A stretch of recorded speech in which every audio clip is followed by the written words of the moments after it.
On PM Express tonight, we are counting down to the NPP primaries. It is 18 days away, and this, of course, is your election headquarters. One of the things that will jump out at you is just the sheer number of giants in the NPP taking sides. There are 5 presidential hopefuls, and they have divided the party's front. Tonight, I have one of those giants joining me for a conversation on PM Express. So we know a few things that we need to definitely shine a light on as far as the NPP is concerned, and we'll talk to him about it. We're talking about the public endorsement of Dr. Bawumia. He seemed to get a lion's share of the endorsements. Some of the big wigs have declared their support for him. Parliamentary candidates, the members of parliament. He seemed to have the wind blowing very firmly in his corner and helping his ship sail smoothly across the seas, and some say towards victory. But is that really the case? Because it's a certain gentleman called Kennedy Japan who is giving him a good run for his money, and someone suggesting that we can actually expect a runoff. That will be devastating for Dr. Bawumia, but the man who will be sitting with me pretty shortly believes it is going to be a good win. We'll talk to him pretty shortly.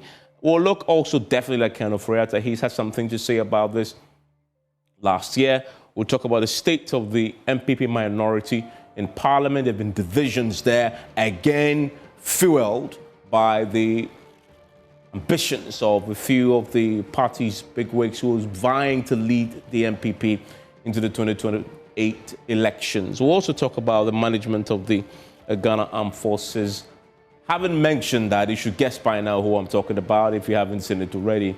He is Dominic Nitiwul. He's my guest tonight on PM Express as we talk about everything NPP and Ghana. Stay with me. And thanks very much for staying with us here on PM Express. It's always brought to you by Syntex Tanks. It is strong, it is tough. Pepsodent Cavity Toothpaste is also one that I recommend to you every evening. And if you're talking about water tanks, do you know the secret to real water storage? It's simple. If your tank doesn't have the tortoise on it, then it isn't the correct tank. That's right. The tortoise tank, Syntex Tanks, is a champion of water tanks. It is strong and durable and built to handle our Ghanaian weather, rain or shine. Syntex Tanks, it is strong, it is tough. Now, every time we eat, food and sugars are trapped between our teeth, leading to tooth decay, gum disease, and in some cases, foul breath. Brushing your teeth, though, can help. So look for Pepsodent Cavity Fighter, because that is the way to deal with it. My guest in the studio is a former Defence Minister, Dominic Nitiwul, MP for Bimbala. Grateful that you could join us. Thank you. Thank you very much. How have you been? I can only thank God for my life. I can thank the Almighty for what He has done for me. Then I can say that I've been very well. All I can ask and say to God is the fact that you kept me all these years, going through the Ministry of Defence for 8 years successfully. You can only thank the Almighty and pray that He keeps every other person that type of opportunity to experience the type of life that I did experience. But I couldn't have asked for more. Yeah, God has been good to you, but you've been very busy recently campaigning. Oh, yes. Not this time, not for yourself. You've been campaigning for a certain Dr. Bawumia. Why? So first of all, I'm clear in my mind that of the candidates who have put themselves across to be elected for the flag bearer of the NPP, nobody has made a compelling case for me to change my mind.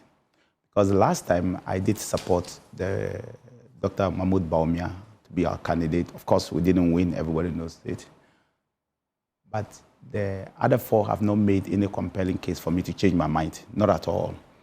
Dr. Bawumia simply stands out when we compare all of them completely.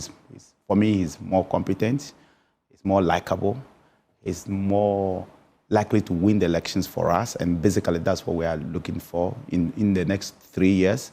We don't have enough time to market a new candidate, and 2, for equity's sake and for fairness sake, we have literally, apart from Adu Bawumia repeated every other candidate.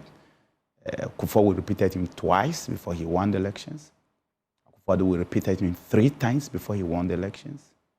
The NDC repeated Atamis 3 times before he won the elections. They repeated John Mahama at least 3 times before he won the elections when he went on his own steam. Remember 2012, we all know what happened. And so for me, Bawumia stands out completely among the lot, if you want me to compare all of them. And so I think that I want the party to come back to power in 4 years, which is a difficult ask. I want the NPP to know very well that we have a very difficult situation. And so we must take the very difficult decisions. And that's why we cannot change a candidate. If we have to win back Parliament, for example, we need a minimum of 52, net 52. That means we have to get 52 seats from the NDC without then getting a single seat. Hold your current seats constant. Hold our seats and get 52 seats. And that will give us even just one majority. And then go out there and win the presidential. So we don't have enough time to go and market a new candidate. Simply, we don't have that kind of time. We don't even have the luxury to market a new candidate. We don't have that kind of luxury. We don't even have the resources to market a new candidate. And we don't have the ability to market a new candidate because remember, your opponents will go out there and go after you. If you bring a new candidate, look, if we were to just block you and make you the NPP candidate, our biggest opponent, the NDC, who are ruling today, who are in government today, will find something about you and they will say a lot of things about you. We have to go there and defend. We don't have that luxury to be able to do that. But Bawumia stands out in terms of the ability. I've worked with him for 8 years in cabinet. I've worked with almost all of them. And so I know them in and out. And I can say that in terms of ideas, someone who can generate ideas, Bawumia stops. In terms of humility, in terms of the ability, in terms of dexterity, in terms of somebody who, for me, listens to human beings, and somebody who, for me, stands out when it comes to governance. I can trust him with my vote, and I can trust him and sleep and think that this man, when he's given the opportunity, he will perform. As vice president... You just said something about trusting him with your vote. Ghanaians and the evidence does not back that. In 2024, he stands and holds a record for that NPP presidential candidate. In fact, all politicians and presidential candidates in the Fourth Republic, with the worst performance in an election yet compared from the previous elections. How does that justify him being competent? So where did you get that kind of statistics from? Because one, the statistics... From the previous elections to the next. Now, it doesn't show. The statistics doesn't show like that. Prove it. So let me start from the NPP, for example. Our first presidential candidate was Professor Adu Bawumia. He got 30% against Rawlings. We didn't repeat him. Then President Kufuor came, he got 39% in his first attempt, right? The party said 30 years ago that it was a mistake not to have repeated Adu Bawumia, so they will repeat President Kufuor. Then he went ahead to win 56% in his second attempt. So from 39%, he won 56%. Then we brought Nana Addo Dankwa Akufo-Addo, who got 49% in his first attempt. And then the second attempt, he got around 47%. And then his third attempt, he won the elections with about 53%, 53.2%. So Dr. Bawumia, in his first attempt, got 49.7%. Couldn't have been the worst. So I don't know where you are getting. 49? 47 point. I said 41.7%. So you couldn't have been the worst. That's why I asked you. I'm talking about in the Fourth Republic, presidential candidates. But I started with the Fourth Republic. The people have mentioned. These are MPP candidates. I'm talking about in presidential elections in the Fourth Republic. As far as whether NDC MPP is concerned, he holds which one? Record. What record are you talking about? Well, that defeat that he suffered in the last election. I just gave you is the most humiliating. I'm coming. I just gave you the performances of the MPP presidential candidates since 1992, and I did say that Adu Bawumia got 30%. That was the first shot that we went in 1996, right? Was it 1996? No. In 19... that's 1990, 1992 he was 1992. And you wrote the stolen verdict. You didn't participate in the... Yeah, it was 1992. In the parliamentary... Then President Kufuor came in 1996 and got 39%. And in 2000, he got 56%. So first 30% and then 39%. First timers. President Akufo-Addo was the one who got the highest, 49%. He came and he got 41.7%. That's why I disagree with you when you say he's the worst performance. But here's the thing. Unless you put it well, otherwise data, I'll disagree with you. First, the data doesn't support what you are saying. So you've chosen the NPP presidential candidates. Yeah. My point to you, which is... Because right now we're talking about the NPP. Well, I'm talking about the Fourth Republic. In the Fourth Republic, his performance in the 2024 elections is the worst we've seen. Now, within the context of the previous elections to the next, previous election, Nana Addo Dankwa Akufo-Addo, who became very, very unpopular nonetheless, at 51%.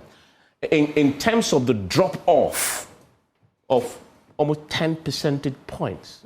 So first of all, I disagree with you. If you look at that data, first of all, I disagree with you. How do you say you can trust him with your votes? First of all, I disagree with you when you say... The erosion of I'll come back the to votes that. from one election to the next. First of all, I disagree with you when you say Akufo-Addo became so unpopular. I haven't seen any data that shows it. If you show me data, I'll accept, but I haven't seen that. So well, it is a saying, it's a feeling that you have. The evidence is also in the 2024 elections because that was a referendum on his leadership. So then why are you blaming, who are you blaming now? Are you blaming Nana Addo Dankwa Akufo-Addo or you are blaming Dr. Bawumia? Well, both. That's what you are saying. Take the fall. Because Bawumia ran on somebody's record, Akufo-Addo's record. And so if Bawumia gets 41%, it is both his and Akufo-Addo's Anyway, fault. so let's find out exactly the facts of the case. The facts are very, very clear that the current president marginally increased his vote. The current president in 2020... But you're not addressing the... I'm coming to that. The issues around You don't want me to Bawumia. answer the question? No, you will. I mean, I know you want to talk about John Mahama, but I'm not talking about John Mahama. We'll come to John Mahama. I'm not talking about John Mahama. You just relax for just 30 seconds. The current president got 6.2 million votes in the last election. This election got roughly around 6.3 million votes. That's about some 150,000 to 200,000 difference. So it's marginal in terms of increase. What happened in the last election is that people stayed away. And I would say they are largely NPP supporters who decided to stay away because they were dissatisfied with so many things. For somebody to decide to stay away, it meant that they were dissatisfied with so many things. We did set up the Professor Makoko committee and they came out with the pointers in certain things that they feel the reason why the people stayed away. Bawumia was not the top of the rank. In fact, it was not because of him. It has never, in his findings, it was not because of Bawumia, not at all.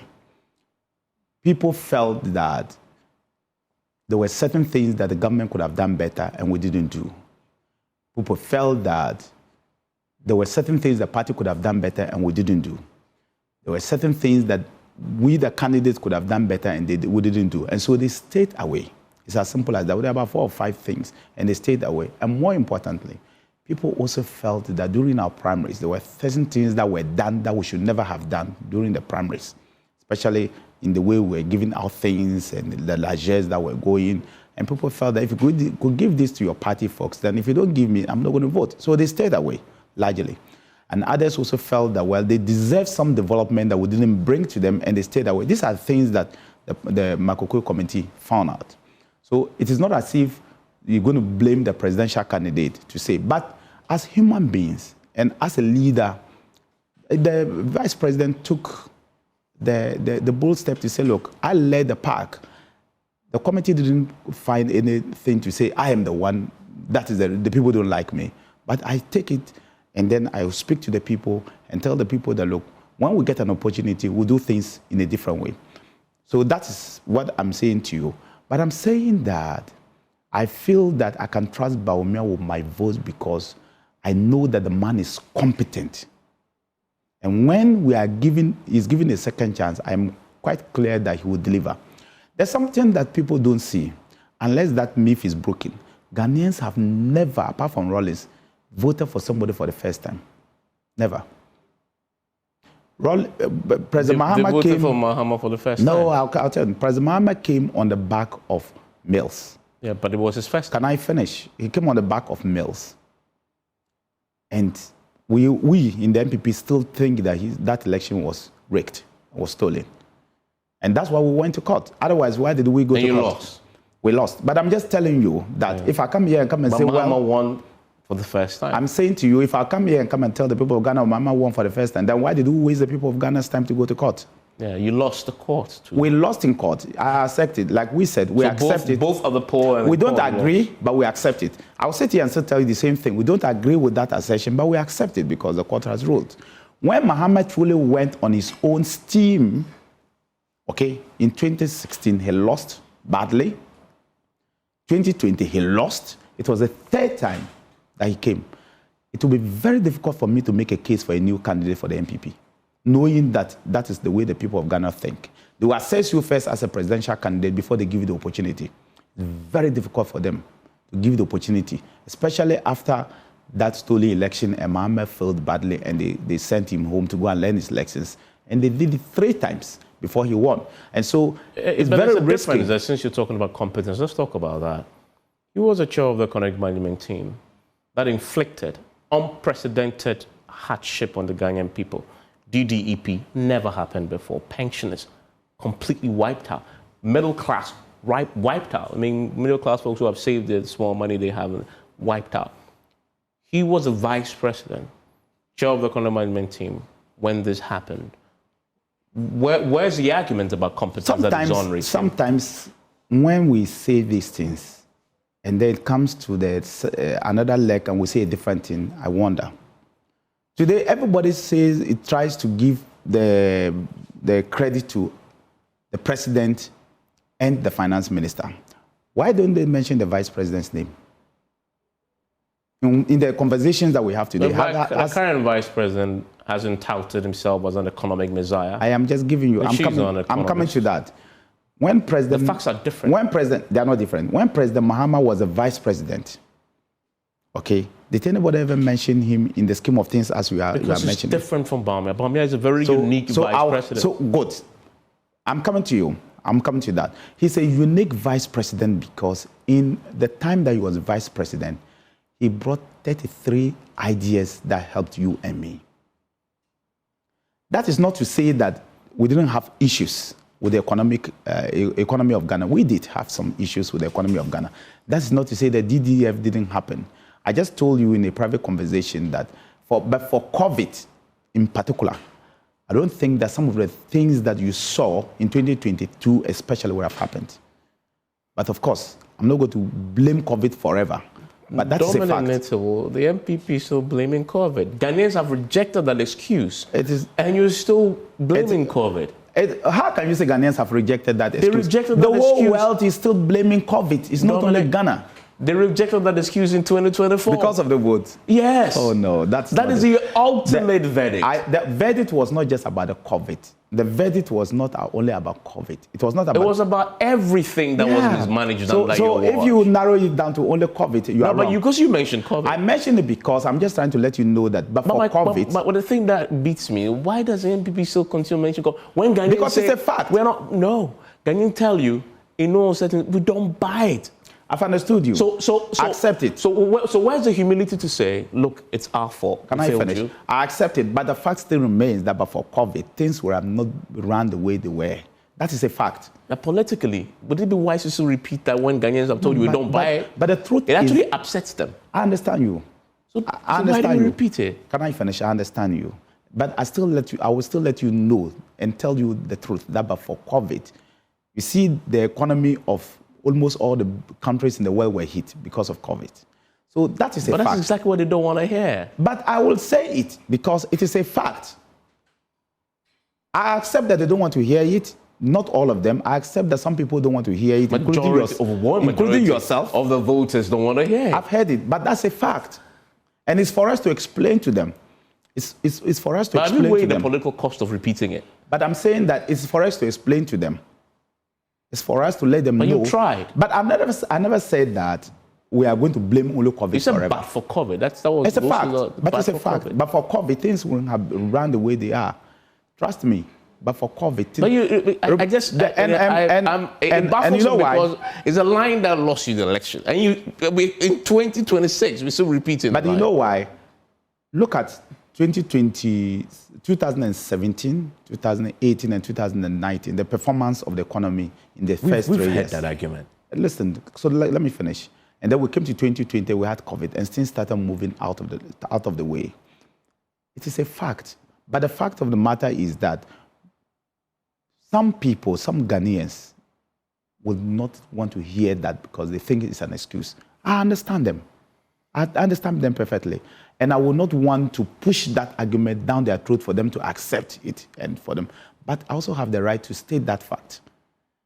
Just as they have the right to tell me, look, Nitiwul, you may state it, but we don't accept it. They've already told you that. Yeah, I accept. I accept that. And the fact is that I totally accept that. But I also have the right to let people know that but for COVID, things won't have been how they are. Does that excuse Bawumia? Oh, no, it's not an excuse. And I will not put that as an excuse. I just said to you that people were not happy and they stayed away. Not because they wanted Mahama, they stayed away from the elections.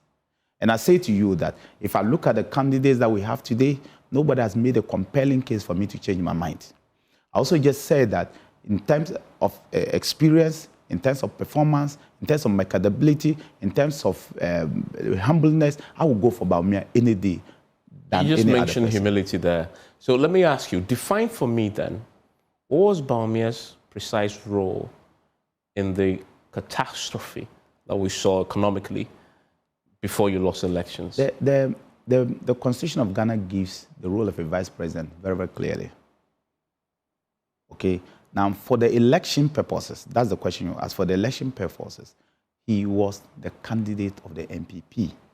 He led us into the elections. But he was part of the government that failed. I'm coming. That's what was his role there in the government? He led, you didn't say role, you said the catastrophe. The catastrophe or the economic catastrophe that we experienced. And I'm saying to you, in the government that inflicted the catastrophe. I'm saying to you, when you use the word catastrophe of the economic, I say to you that inflation was, for example, let me take inflation for example. When we were in 2023, November, inflation had risen to about 54%. By the time we left office, inflation had halved about 23%. Do you get what I'm trying to say? The economy had started recovering completely. So, but Ghanaians felt that they needed new hands to try the governance of the republic. And we cannot continue arguing with Ghanaians. But the fact of the matter is that the economy had started recovering.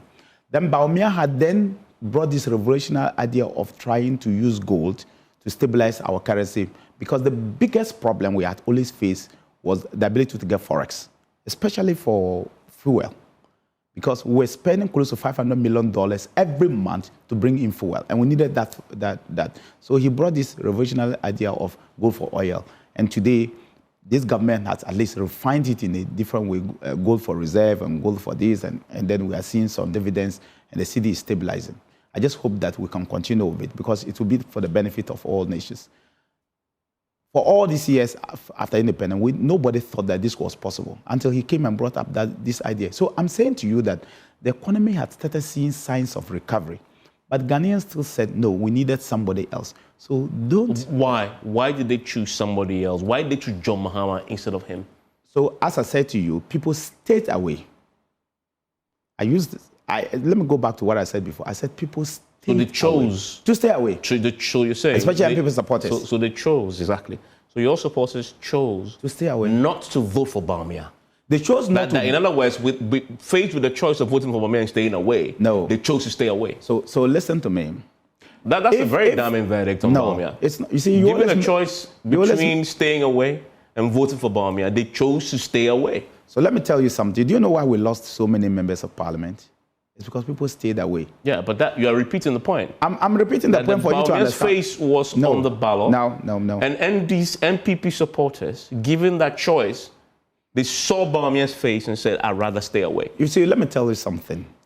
If people want you, there are two people who run for every elections. December 7th of the election year, two people. The parliamentary candidate and the presidential candidate. The parliamentary candidate is the general on the ground. You are the one mobilizing the people. The presidential candidate comes to your constituency for 1 hour and he moves. Though he's the ultimate. If people want you, the parliamentary candidate, they don't want the presidential candidate, it will show. They call it skirt and blouse. If people want the presidential candidate and don't want you, the parliamentary candidate, they call it skirt and blouse, it will show. In the case of the NPP, it was very clear that the people decided to stay away. Once you stay away, it's going to affect both the presidential candidate and the parliamentary candidate. And so we lost so many members of parliament. Well, we have two separate, distinct elections on December 7th. Yep. There was a presidential election. It was Bawumia's sole face on the ballot. You say NPP supporters saw that face and decided to stay away. So are you going to say that the NPP supporters saw the faces of the 276 members of parliament and stayed away? Well, I'm not asking a question about the MPs. I'm asking a question about Bawumia. I still ask you that same question because they are the same voters. No, we are not. This conversation is not about MPs. It's about Bawumia. No. He was the presidential... So let me tell you something. There are two elections, but they are heavily linked. We are talking about Bawumia. No, he's the man you're campaigning for. I'm linking them because I would have wished to see, or I would have hoped that if it was the fault of the presidential candidate, I would have seen... Are you suggesting that MPs failed to do a job for him in their constituencies? No, not at all. I'm saying people stayed away. And so it affected both the presidential candidate and the presidential candidate. Yeah, so again... In Ghana, can I finish? In Ghana, when you are going to vote, you first cast your vote first for the presidential candidate, and then you go and cast for the parliamentary candidate. If your supporters, if both of us have 100 supporters, and my 30 supporters decide to stay away, I have only 70 people who are coming to vote for me, whether it's for parliamentary and presidential. The point I've made to you and continue to make to you is that people stayed away from voting for the party, whether the person... Can I finish? They stayed away from voting for the person whose face is on the ballot. So what about the parliamentary candidates? But we are not talking. This is not a conversation about parliamentary candidates. But I'm asking you, what about the parliamentary candidates? I don't know, because we are not talking about parliamentary candidates in this interview. So they didn't stay away from voting for them? My question to you is about, why are you running away from the fact that it was his sole face on the presidential ballot? Can I finish? I just gave you the answer to say that once people stayed away from the elections, from voting for the party, it was going to affect both the presidential candidate... The NPP was not on the ballot. It was Nitiwul and Bawumia. Yep. Yes. So once people stayed away from voting, it was going to affect Nitiwul and it was going to affect Bawumia. Let's rephrase the question. I'll give you an example. In your constituency. In my constituency. Take my constituency, for example. Yes. In my constituency, 20,000 voters stayed away. Well, they didn't vote for you. Yes, both of us. Yeah. They didn't vote for me. They didn't vote for Bawumia. Yes. They didn't vote for So John they saw Mahama. your face and said they don't. Can I finish? They'll stay away. Can I finish? 20,000 stayed away. They didn't vote for me. They didn't vote for Bawumia.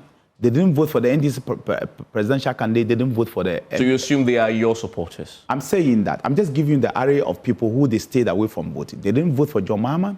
They didn't vote for Bawumia. They didn't vote for me. They didn't vote for the NDC or any other candidate. Your assumption is that it was because of Bawumia, that's why they stayed away. No, I'm asking a question about the presidential election, not the parliamentary election. But the same voters vote. My question you don't think so? My question to you, Nitiwul, is that, so explain to me, when they got to the presidential ballot, why did those voters, which you say are your NPP voters, look at Bawumia's face and say, I'll stay on the sideline? I said to you, they didn't go to vote.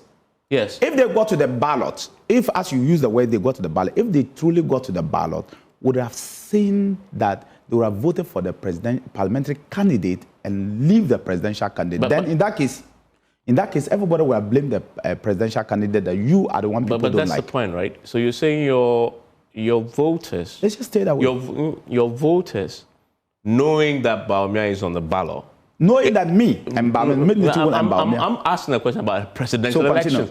Knowing, in fact, this actually makes it even more serious to probe. Knowing that Bawumia's face is on the ballot, decided that I won't go at all to confront him. I will stay at home. Of course. But why? Why? Because I told you from day one that they had serious issues with the way the whole system was organized. And I gave you what system? And I gave you 5 reasons, or you want me to repeat those reasons? No, you've said it already. So when you say the mismanagement of the economy? No, I never mentioned that as a reason for it. No, I never mentioned... Oh, you might mention COVID. So let me give you those reasons again. Yeah. You want to bullet it so that it's very clear? Yeah. I said one, when the Michael Kwe committee went wrong, one of the things the people were angry with was the way we organize our primaries and the largesse that we're springing on the party people. You are talking about national elections. Can I finish? Of course. But how does that go to the primaries? But people, you don't get it. People got angry with us because if you are living in a compound house, if you are living in a compound house and somebody brings a refrigerator, a fridge home because he is a delegate, and then they say you go and vote, people got angry with that. That's one. So the monetization of your internal politics. Yeah, people got angry with that. Okay. That's one. Two, people were generally not happy with some aspect of our governance system. So they were misgovernance. Okay, they were not happy. No. I said people were simply not happy with some aspect of our governance system. There was some misgovernance. So people were not happy with it. You keep pushing words onto my mouth. I use some word. I said people were not happy with some aspect of the governance system. Okay. Two. There's another word for misgovernance, shorter. Three, I also said to you that people felt that there were certain things they deserved in terms of projects that they didn't get. Okay. The set of benefits. So NPP failed them. Your government failed them. I'm saying something. They didn't get. Okay. That's three. That's three. Then again, people also felt that there was some behavior from some of us as appointees. Arrogance, etc. Excuse me. Some behavior from some of us that people felt they were not too comfortable with.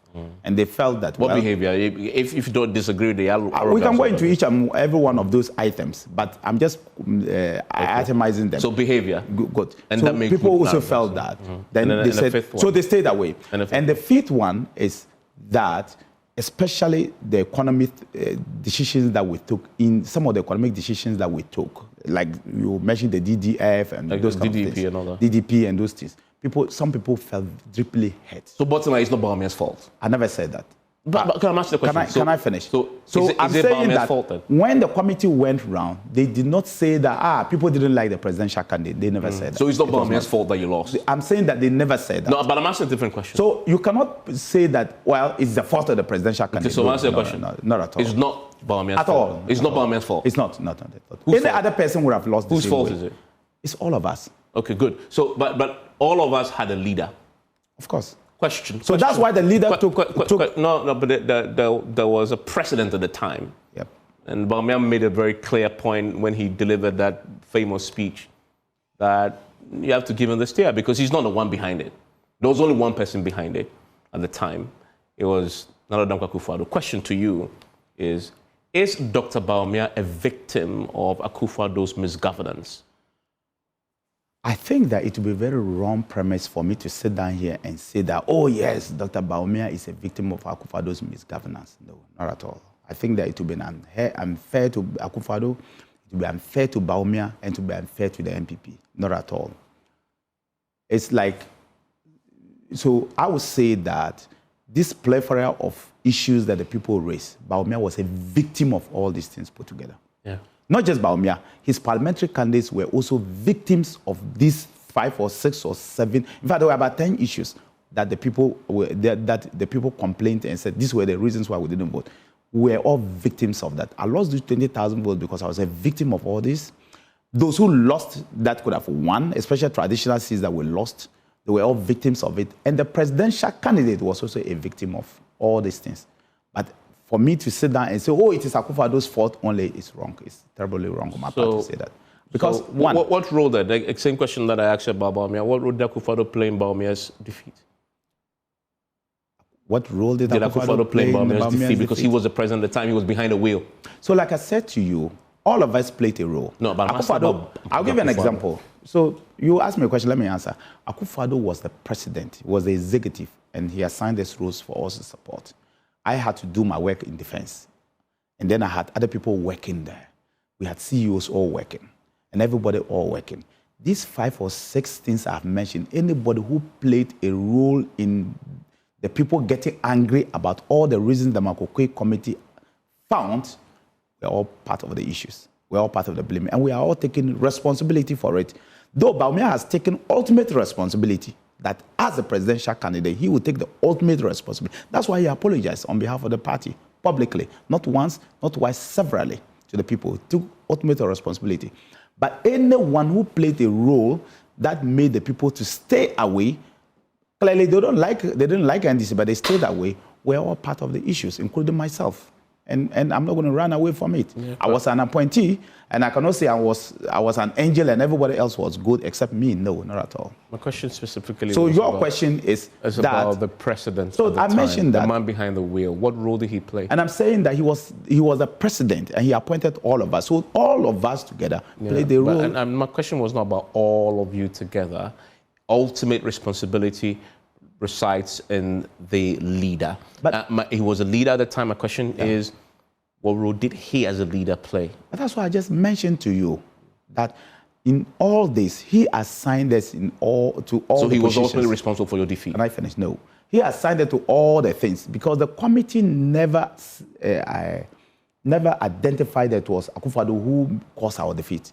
And so if I sit here to say that the committee that the party set and went around every constituency, talking to every person they could talk to, every organization, from teachers to nurses to students to every organization, and they never found out that Akufo-Addo was the one responsible. If I were to sit here and say that Akufo-Addo is the one responsible, then I myself will be irresponsible. But if you go by what you just stated, that Akufo-Addo appointed all of you, and all of you were responsible. Yeah.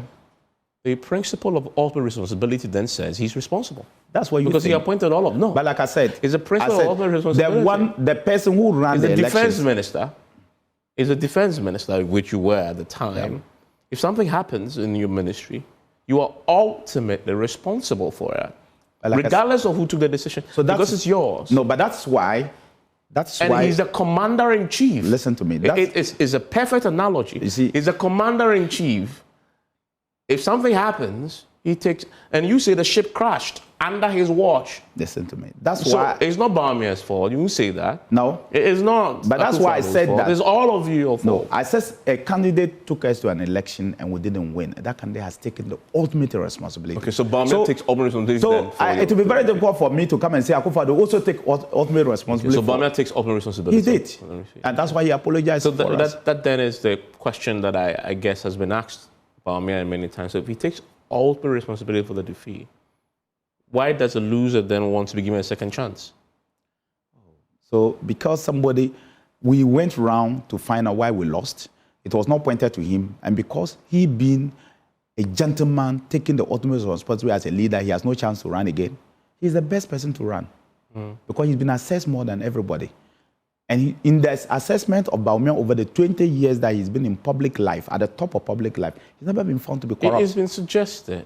I'm coming. He's never been found to be corrupt. He's never been found to indulge in things that are not good. He's never been found to behave in an awkward manner. He's never insulted anybody. Has never went out there to speak in a way that is not presidential. He's never done anything that you and me can directly blame him as a person. So what else do you need in a presidential candidate? There are 5 aspirants.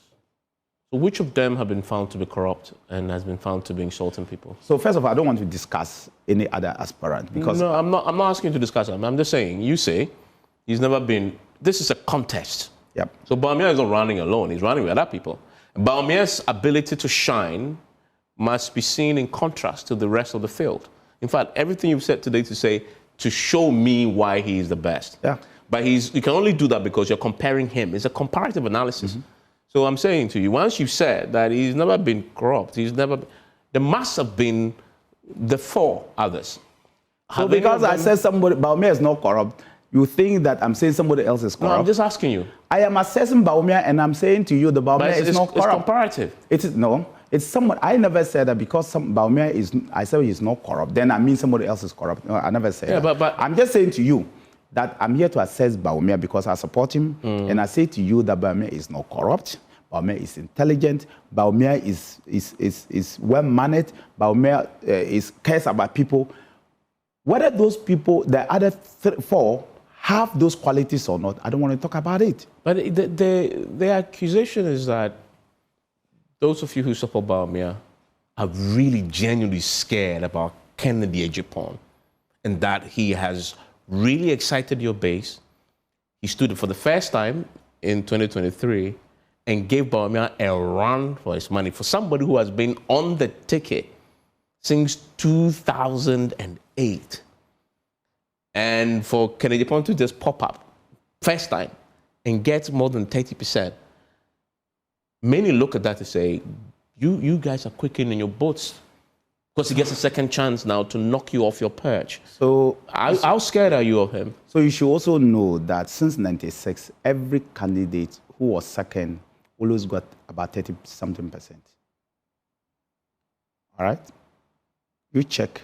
Adubwahini got 30-something% to J. Kufuor in 96. 98, Akufo-Addo got 30-something% to J. Kufuor in 98. In 2007, Akufo-Addo, Alan Chimantin got that when they all went for the first time in 2007, over 30%. And so for me, it is not surprised that No, Kennedy... but you said something very interesting. You said Akufo-Addo also got 30-something%. Yes, he did. Then eventually became the presidential candidate. Yeah, he did. So Kennedy Pong can get 30% the first time and eventually become the presidential candidate. Can I finish?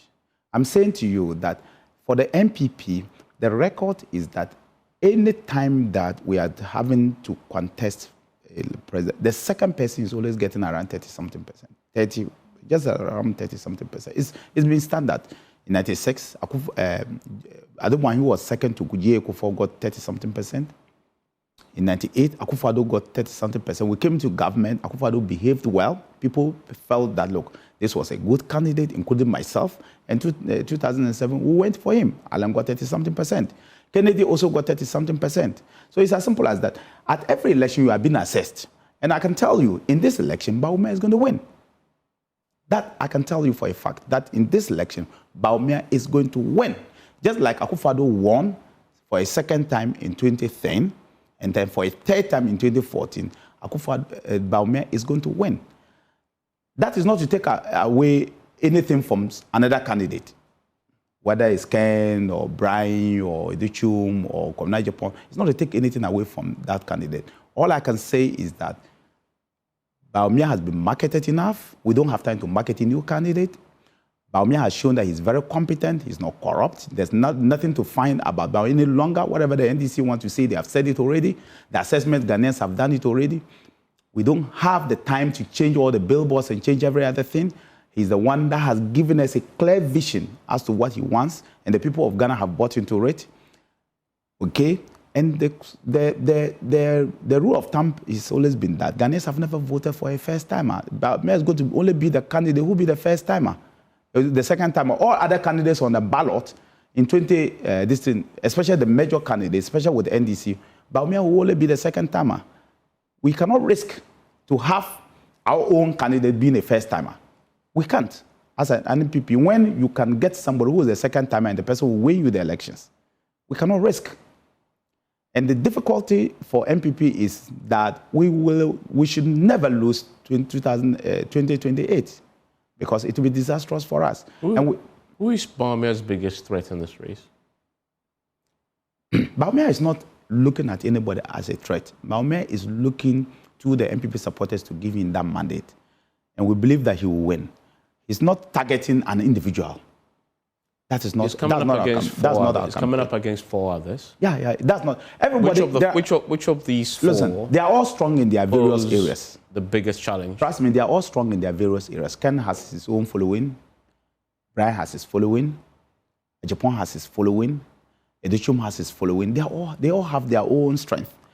And you see that I'm hesitant to go run after somebody. If you really believe you are going to win an election as a presidential candidate, you don't go running down other candidates because you will need them after elections.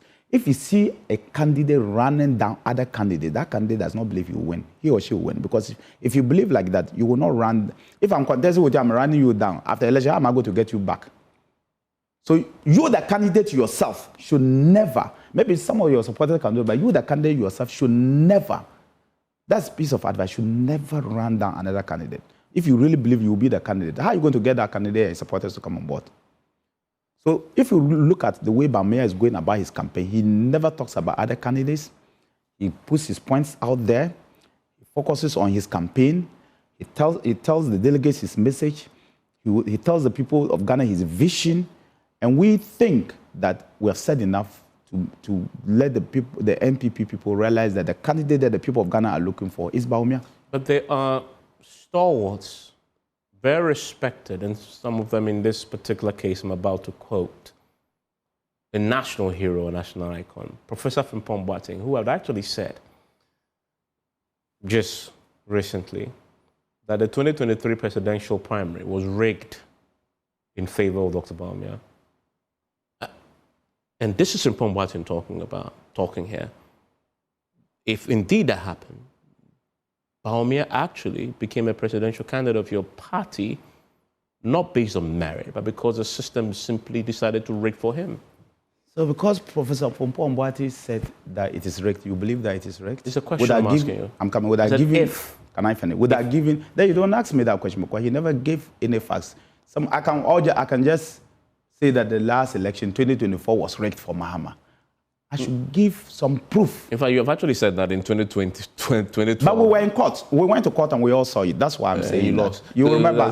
You remember the court? I do, but you lost. So we went to court. No, I know, but we went to court, and I said it on the basis of what I saw in court, and that's why we said, though we don't agree with what has happened, we accept what the court has said, but we don't agree because we went to court. What was the basis for what he said?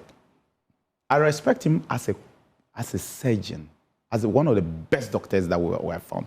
In fact, if in the medical field you can't find a better doctor, if I say that, maybe I will not be right. But you say that he's one of the best that we have found, heart surgeons and blah blah stuff. But I think politically, he needs to ask himself whether it was good for him to come into politics. That's all I will say about him. And he knows why. Maybe I'm one of the few who can talk to him from here. But if I were him, I would ask myself sincerely whether it was good for him to jump into politics. But he helped your party. But look, can you trace your mind back to what he said in 2024 against his own party? Yes. That's a man who has credibility. Unfortunately. Who has integrity. Unfortunately, I want to tell you something.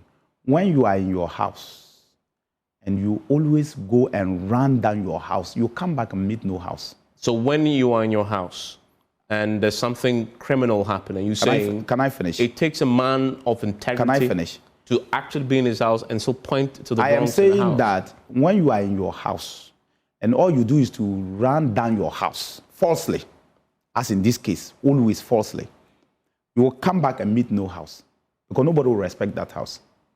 Except that the 2024 examples you cited, he came with evidence. He had... Where's the evidence? He had, Which one? You're talking about the Galamsey one then. And why is that those people have not been arrested? Where's the evidence? Well, he went to the president at the time with it. So why is that? Why? And this has been in power for, if it's true, and this has been in power for 12 years, why is there nobody has been arrested based on that report?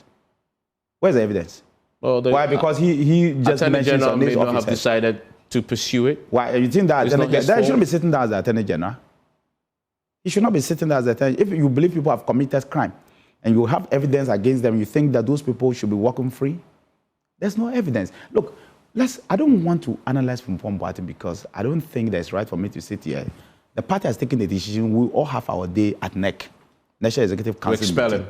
No, I'm saying that we all have our day at NEC, and then whatever happens, the party will take a decision on him. Well, the party has already issued a statement. The party has started the process to expel him. Yes, but that doesn't mean that will happen. We will have our day. Are you part of NEC? I am part of NEC. Will you vote to expel him? I'm saying that we'll have our day. Yeah. I won't say it here, but I'll have my day with him. And I want him to be sitting there, I'll tell him what I need to tell him. You've already said that he should question whether it was good for him to go into politics. If I were him, I'll question myself whether the politics, it is a good thing he should have entered politics or should have stayed in the medical field. That is after I would trust my life. That is after he served your party. I say I would trust my life with him when it comes to the medical field, but in politics, I will not. You actually, what you're saying actually supports his credibility, because to belong, the assumption goes that to belong and to be a proper politician, you must be corrupt, you must be a liar. It's not true.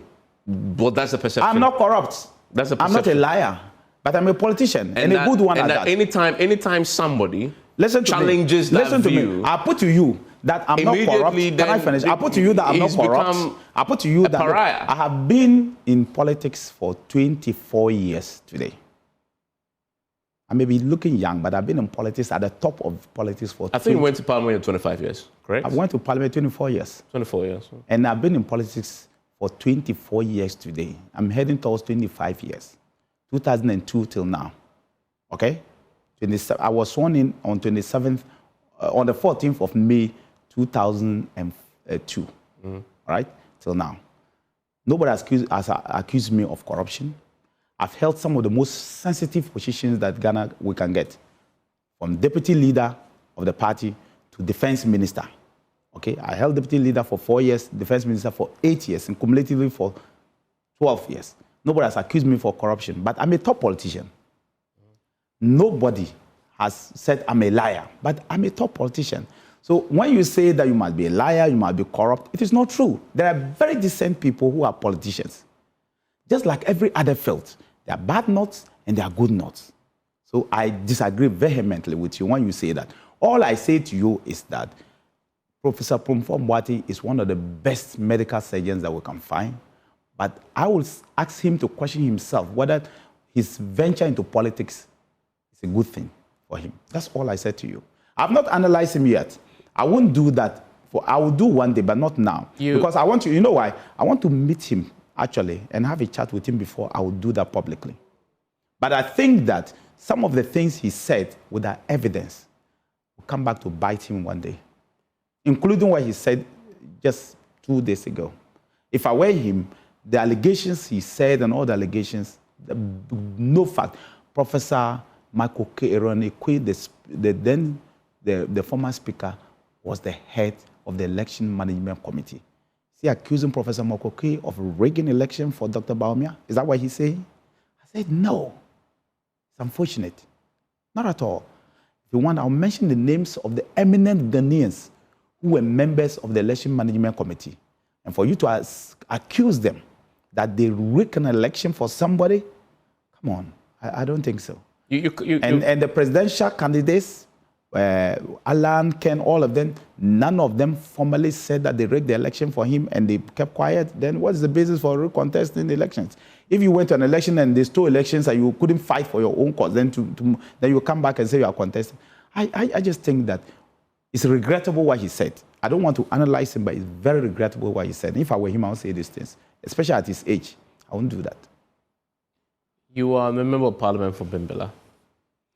You are one of the few who managed to hold on to your seat when the tsunami of 2024 hit. Especially an NPP candidate winning in the north. Yeah. Very difficult. You must understand that. What happened in the north? And this is a Bawumia conversation because you support him. Across the country, not north. Well, I'm isolating the north for obvious reasons because he is a man who comes from there. And that the 2 candidates came from the north? Is that what you want to say? Yeah, but Mahama and him came from the north? I'm talking about him now because Bawumia is... you're not supporting John Mahama, so I can't ask about John Mahama.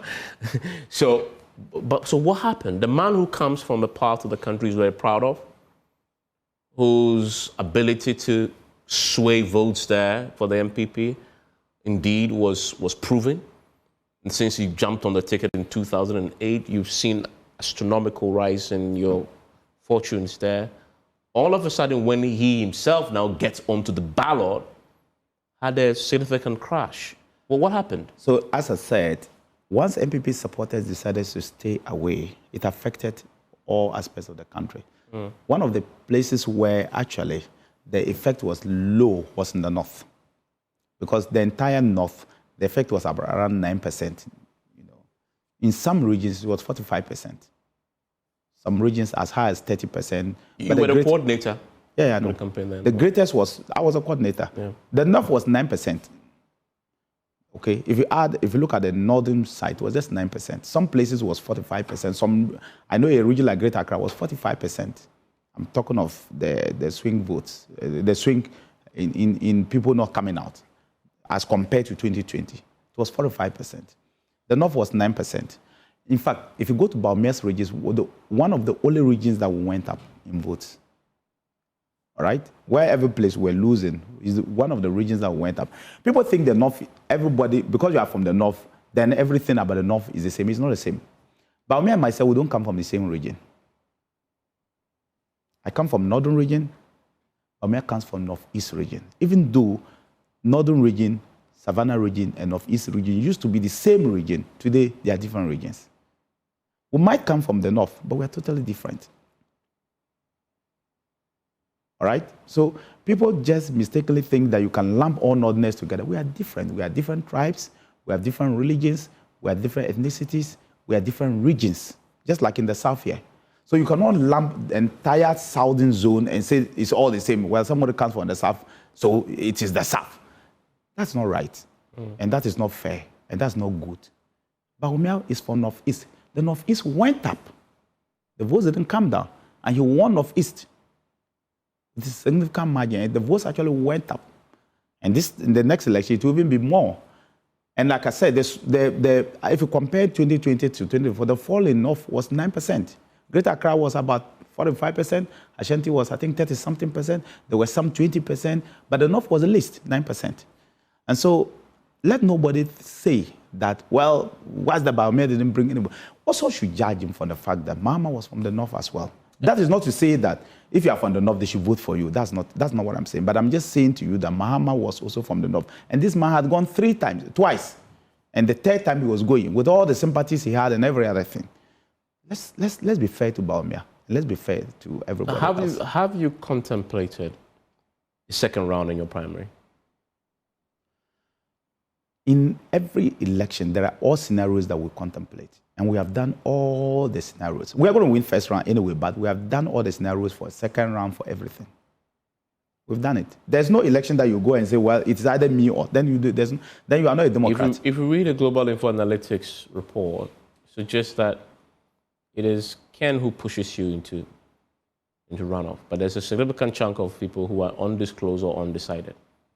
You've looked at the data, and what do you read into that? So, I want to ask you a question. Have you ever conducted polls before? No. I can tell you it's a very expensive business. Polls. Very expensive. If you want to do credible polls, it's a very expensive business. So sometimes I wonder how companies in Ghana are able to do monthly polls, even daily polls. It's a very, very expensive business. But we'll come to that one day. And Dick, so your suggestion is what? No, I'm asking you a question. Have you conducted polls before? No, all I can tell you is that conducting a poll, a credible poll in Ghana... What's the point? What's the point in telling me it's expensive? So I'm just telling you something. So I'm leading you to a point. And I'm saying it's a very expensive business. All right? So sometimes you do your own polls to counterbalance polls that are being conducted every month, and I don't know whether they are actually polls that I should put my hope on them or not. But we have our own internal polls that we do. What are your internal polls showing? Bawumia is winning hands down. Okay, by what percentage? I don't know.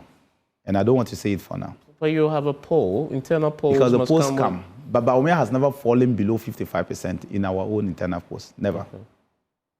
So what's the lowest he's scored? I said he's never, they come like this. He's never fallen. In fact, he's going up. So what's the lowest percentage he scored in your poll? I said that he's never fallen below 55%. Okay. It's never fallen below 55%. Below 55%? Yeah. So which means that the lowest he's come was 55%. Yeah. That's what I wanted to clarify. So the lowest is 55%. And the highest is what? I'm saying some time ago. Yeah, depends on the region. Some regions is gone as high. But nationally, I'm saying some regions is gone as high as 80%, but I'm looking at 90%. Nationally. National, what is his highest performance? It depends on when you were asking, because it goes up and down. The last poll, the last internal poll you saw, what was his highest? What was his performance? I have to check. You know, you don't want to disclose. I have to check that one. But I won't sit on national TV and lie. I have to check. Okay. So you don't know? No. No. Okay. I want to talk a bit more about you. We've been talking about Bawumia because I know you're campaigning for him and all that. But you're also the former defense minister. And a lot has happened in the last year in Parliament about the defense sector, and you've had your say on them. I'll add your thoughts on that when I return from this break. Stay with me. My guest is the former defense minister, a man who backs Bawumia, and he says he's the man indeed to lead the party in the 2028 elections. When I return, I'll ask him and get his thoughts on the defense ministry. He still hasn't got a permanent defense minister. He's one of those who's been insisting that you need to appoint when the president says, chill. After the elections, I will consider it. And will he support the purchase of a presidential jet? He began that process himself. Stay with me. And you're still live here on PM Express. My guest is Dominic Nitiwul. He's a former defense minister and MP for Bembila. He is in the camp of Dr. Bawumia. Dominic, so you've left office now as a defense minister, but currently we don't have a substantive. You're on record to have demanded an appointment of a substantive. The president told you last year that, chill, he will do it and go and celebrate Christmas and the New Year and come back. We're fine. So obviously your concerns then were unfounded. Nothing has happened that required a substantive. So do you build your house because you think your neighbors are thieves? No. Don't build a wall around your house because you think your neighbors are thieves. You do that because you are preparing for a rainy day. So you don't have Minister of Defense or Interior or other ministries because you think that you're going to have an attack. What if there was an attack? What were you going to do? If some country had attacked us, what were we going to do? Who was going to lead the charge? Of course, the CDS and the generals are there. Would the president be communicating directly? So we are lucky we didn't get any major problem. We could have had. Look at what happened to our neighbors, Nigeria, and a few other countries. Look at what happened in some other countries around the world, even within the time. So we are lucky that we didn't. But you cannot always say that you will not act because you will be lucky. It's not like that. I think that there are some key ministries that a president would always have to appoint at every time. You don't keep them. Foreign Affairs, Defense, Interior, Attorney General. You would always have to make sure that these ministries, you have somebody sitting there. There are about 5 ministries that you always have to make sure that you have somebody there. You can't joke with these ministries. You always have to have somebody to handle that. That's not to say that the acting minister, who is the finance minister, and you know, by our constitutional provision, the deputy cannot act. It has to be a substantive cabinet minister who should act in the person's state if the person is not around. But I think that the president needs to appoint a minister for defense. He says he'll do it possibly, of course, when parliament resumes. I just think that he should have done it a long time ago. Maybe the pain of losing the minister is telling him, because when we visited him, I visited him with Dr Mahamudu Bawumia. In fact, Dr Mahamudu Bawumia visited him and asked us to accompany him, and I went with him. As in JM? JM, yep, the president. He was very clear that Umani was very loyal to him, extremely loyal to him.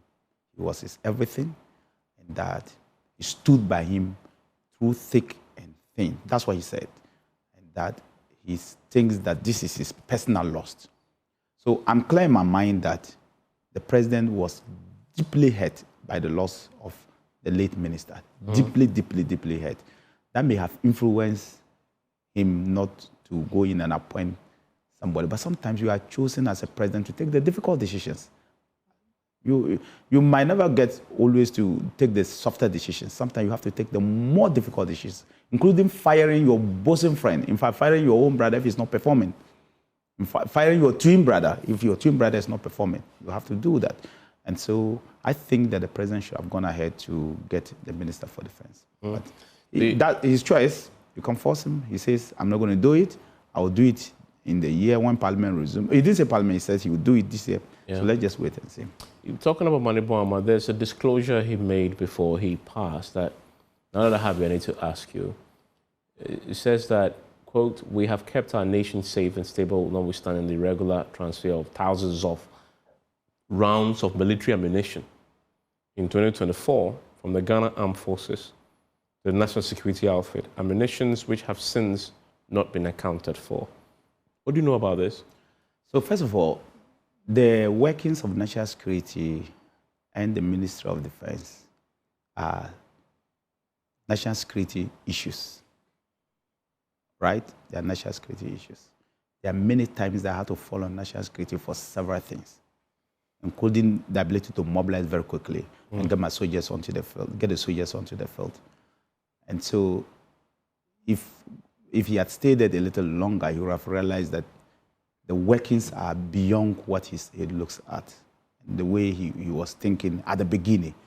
But unfortunately, his fate did not allow him to stay longer. He would have realized that these things are things that he should not have even been talking about it, because along the line... But where ammunitions move from military to... Can I finish? I'm saying along the line, a lot of things will happen, which it will be in the interest of the nation. So I'm not too sure that I even want to confirm or deny some of the things that he put out. All I say is that if I were him, I wouldn't have said some of the things I have said. There are several ways of dealing with this matter, including talking to the people who were in charge. Did anybody call you? No, not at all. Up to now, nobody has spoken to me about anything about when I left there, whether good or bad. A few things that they've spoken to me for clarifications here and there, but typically, some of these things, nobody has spoken to me. I mean, you say that, but I also recall that one time you mentioned that it's possible. You were commenting on the raids that had happened on some of the former appointees, and you had suggested that, quote, and this is where you were talking about Furiata wrote to the OSP that he was not in the country, he had received the invitation and will come back and report to them for investigations. And then you make the point, in fact, this is not the democracy we're building. They are using soldiers to intimidate Ghanaians, including myself. And that is not democracy. Have any soldiers been intimidated you? Have they used soldiers to intimidate you? So it was an incident. The car that is out, not the one outside, the current car I've been using is my personal car. I was accosted because I sent it to go and it was involved in a slight accident. So I reported to the police and sent it to go and work on. Then the gentleman said, oh, I'm done with the car. And then I went to pick it. Before I realized, a bunch of soldiers plus some guys who said they were from National Security descended onto the place and said they were going to seize the car because it's a state car. And I said, oh, come on, me? A state car? What am I going to do with a state car? Even when I was the Minister for Defense, I was not using state vehicles. The last 4 years of me as Minister for Defense, I never used any state vehicle. I never bought a state vehicle for myself. I never used a state vehicle for myself. The records are there. Neither have I ever stayed in a government bungalow before. Never, even as minister, even as member of parliament. I've never stayed there. I've never used that, and I never stayed there too. So I never used state assets. I never enjoyed this free fuel and free this. I never did that. The same thing when I was at Defense. And so I said, no. They didn't believe me, and they were going after me. I said, I'm going to Parliament. They followed me into Parliament, even followed me into Job 600. I had to call one or two people for them to understand that what they were doing, that is not democracy. And so that's what, I wouldn't have mentioned it. They didn't seize the vehicle. They couldn't have seized it. I wouldn't have mentioned, because I even drove it myself that day. You know, I wouldn't have mentioned it. But for the fact that the minority leader mentioned it on the floor is the reason why I had to just confirm it. I wouldn't have said anything about that. But once the minority leader mentioned that particular incident on the floor and said that even the former defense minister, they were using soldiers to run after him, I said that. But look, I still feel hurt that we went the way we were going. In fact, I believe that we should move away from it. Just because somebody lost an election, we are going to use security agencies to raid his house. I just hope that the next government, which in 2029 will be Bawumia, this kind of things will not happen. I just hope that it doesn't happen. Because we have to move on from this kind of culture. Yeah, but that's the thing. Politicians, all of you, you did it when you were in power. Not you, I mean. Your government did it to others. I think that if it was very unfortunate, and it's still unfortunate under this, and I think we should move away from there. I don't believe that that is the way to go as this. We should let people answer for their stewardship. That I totally agree. Okay.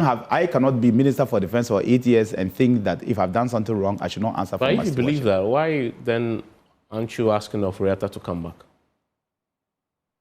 Because in this quote, we were commenting on Furiata's raid. And the government had said, we want him down here to answer the question. But you were very categorical that... Has anybody taken Furiata would come back? Can I finish? Has anybody taken Furiata to court? Yes. The OSP has filed charges at the court against him. And has the court called him? He's not here. Really? He's been tried in absentia. So let me tell you something. And let me be very frank with you. I have not traveled outside the country for a reason.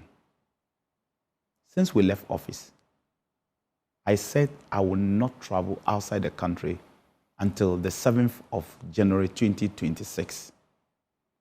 I am the chairman of the Committee on Assurances, Government Assurances. I was supposed to go to South Africa. I declined. I made others to go to more or less, look at what they do. I was supposed to go to India. I declined. I said, look, I've made a personal commitment to myself that I'm not going to leave. I was supposed to go to the UK. They are going to travel. I've gotten my vice chairman to go because I said to myself that I wanted to be around for anybody who wanted me for anything to be there. I don't want this notion that, oh, he's running around, he has run out of the country and that kind of stuff. That's me as an individual. Oforiatta is not well. Take it from me. Between you and myself, everybody knows, unless you... Yesterday we got contrary information. The our ambassador to US in Washington, Dr. Smith, says when he was detained last week on charges of immigration violation, the ICE officers assessed him medically and they determined that he was medically fit to be detained. You still don't get what I'm trying to say. I'm saying to you that Oforiatta is not well. That I know for a fact. I know that he's not well. I'm not going to run away from the fact that somebody may have acted differently in the situation he finds himself. But Oforiatta is not well. Oforiatta needs to always go to the Mayo Clinic every now and then for assessment. I know that for a fact that every now and then he needs to go to the Mayo Clinic for assessment every time. The relapse can happen anytime. So if he chooses to say that I will be in the US and let my lawyers go, let my lawyers represent me, has he committed a crime by doing that? Is that a crime? I don't think so. Has it prevented Oforiatta from being tried? No. Has Oforiatta hidden where he is around the world? No. I don't know whether you are getting me. He has not been, Oforiatta has not disappeared where we don't know where he is. He has not absconded to the extent that we don't know where he is. Everybody knows where the country in which he is. Everybody knows his address, and people see him. But he has always said, I am not well. How do you feel? And I'm coming. And Oforiatta has never, the last time I checked, said, I will never come back to Ghana. That I know for a fact. And in any case, so Oforiatta has not come and stand trial. Has it stopped anybody from trying him? I mean, let's be frank with ourselves. So if you accuse me of a crime, and because of that, ask my lawyers to represent me, and I'm not there personally, does it mean that the trial will stop because I am not there? We should rather be questioning why Sedna, is it called Sedna? Tamako? The one who was convicted is not being brought down. That's what we should be worried, because after that one, she's supposed to come and sell jail them, and she's not, and the government is not interested in it. Yeah, but the one who has not yet been convicted, and until the person is convicted, is supposed to be innocent. That's what our constitution says. It's rather the one who is being haunted. I think that we should be fair. You think that if Oforiatta were in NDC, they would have been doing what they are doing? I'll give you an example. A lot of the charges that they filed against Oforiatta, I tell you, if for some reason, okay, a lot of the charges that I have seen, a lot of the finance ministers could have to go to jail if they were to succeed in them. Because if you are a finance minister and you pay, you don't give the contract. The contract emanates from the agencies, and you do payment and you go to jail. Do you know the number of finance ministers who go to jail? But I'll leave that. Let the court determine. Let me ask you, how do you feel for somebody who you sat in cabinet with to now be in detention in the US, having been arrested by Immigration Customs Enforcement, ICE of the US? He's spending time in a very small cell. You say he's not well, but he's there. He's been there now for 8 days. How does he feel? I feel sad that the US can treat a Ghanaian former diplomat like that. That's all I can say. I feel very sad because I have sat with Oforiatta in some of their top meetings and top officials of the United States that we can find. The highest you can find, except maybe president, not even the vice, because I have had meetings where the vice president herself was part of those meetings. The top people you could find, and they know him. I'm just sad. But we're in a world where sometimes might is right. That's the sort of world that we live in now. But for me, I feel sad. I'll leave it at that. I feel very, very sad. It's not about him. It can happen to any Ghanaian diplomat or former diplomat. And I'll feel the same way. That somebody who not that you don't know, not that he can run, not that he's a criminal that you know, somebody who has sat with the best of the best, the most influential you can find in your system. If he's treated like this, I think it's very unfortunate, extremely unfortunate. I'm very, very sad about it. I've sat in some of the most important people around the world, from Saudi Arabia to the UK to the US to Canada to where I don't know which country I have not sat with some of the top people. And tomorrow somebody will just, because I'm in the country for some reason, catch me and put him in some facility for the fact what crime have I committed? If I'm being accused of committing a crime in my country, have I committed a crime in the United States? Have I? What crime have I committed in the current host country in which I am staying? I feel very, very sad and emotional. But what can I do? My powers are just like the powers of a cockroach in the land of lions. When you compare to what is happening, I have no power. I can only say, and then I'll leave it. What else can I do? I can only express these words. I can't do anything about it. But I think that it shouldn't happen to anybody. But if I compare to what is happening around the world, to some of the most important people around the world, I can only just say that I'm not surprised about the Foriata case. But we see what is happening around the world. We've seen some treatment being meted to some of the most important people in countries, where other countries, the way they treat them. So what can we do? We can only say that we pray that God gives us life, then we leave a better country for our people so that our people can remain here and be people and have a good life.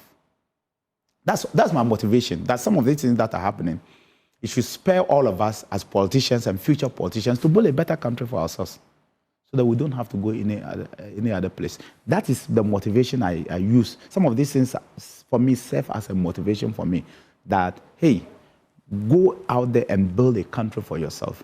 Sacrifice. Stop all the corruption. If there's any corruption that people do, sacrifice for people, work hard if you get an opportunity, give your all, and make sure that you build a system, build a country where your people don't have to go to any other place. Because if a former minister can go through like this, then I'm wondering how other Ghanaians are going through. You can imagine those who have never had titles like this, what they are going through. And I know Ghanaians who are also being taken, not just in America, but around the world. So I can imagine what they are going through. Very dehumanizing situations that some of them are going through. If a minister, former minister or president can go through like this, what about ordinary people? So for me, take it from me, I would take this as a motivation to make sure that we build a nation for ourselves. A nation where we can be proud of, where we have what we want and what we can do. And I'm saying that we should take this as a motivation and together build, unite and build. The infighting among the political class is too much. It's terribly too much. And it's undermining each other. We're undermining each other. The infighting is too much. We're rather creating problems for ourselves. We need to unite and build a better nation. Otherwise, things like this will continue. Dominic Nitiwul, thank you very much. And all the best in your efforts to support your favorite candidate in the race. Thank you. And I hope that you are going to make sure that you start talking positively about Bawumia, because he'll be the next president of the Republic of Ghana. Enjoy the rest of your evening.